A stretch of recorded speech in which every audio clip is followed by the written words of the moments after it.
Let's take a look at the Intersect tool. Remember, the Intersect tool finds the intersection of features between two or more layers. You'll use this tool a lot, probably.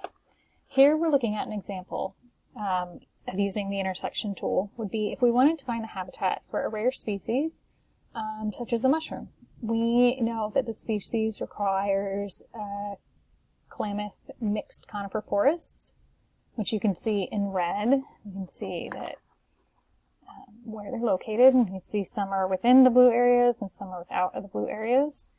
We can also need to find areas that have annual precipitation of over 50 inches. So we can see for all of California the areas that annually receive over 50 inches of precipitation. So there's a lot of areas where they overlap, and there are a lot of areas where they do not, these two values do not overlap. So let's intersect the tool to find the habitat. We can find our intersection tool under Analysis, Intersect, or of course you can always search for it. We have two input features, our mixed conifer forests and our annual precipitation. We'll call this. We'll go ahead and leave everything the same for now. It's going to maintain all attributes, but you could adjust that if you wanted to.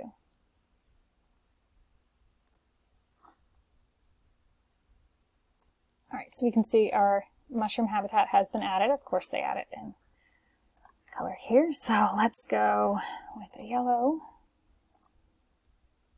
And we can see the areas that intersect. So this means with the intersect we're only keeping the attributes and areas for the features where they both overlap. So if I turn off the forests, oh, now yellow is a terrible color. If I turn off the forests and turn off the precipitation, we'll see the resulting data set are only the forest areas that overlap with the precipitation values. So if we turn on both values again, we can see the red areas up here and over here did not get brought into this new data set. That it's just the ones that overlap between the two. So that is your that is your Intersect tool. Oops, let's turn the habitat back on. Where we could start looking for this type of mushroom.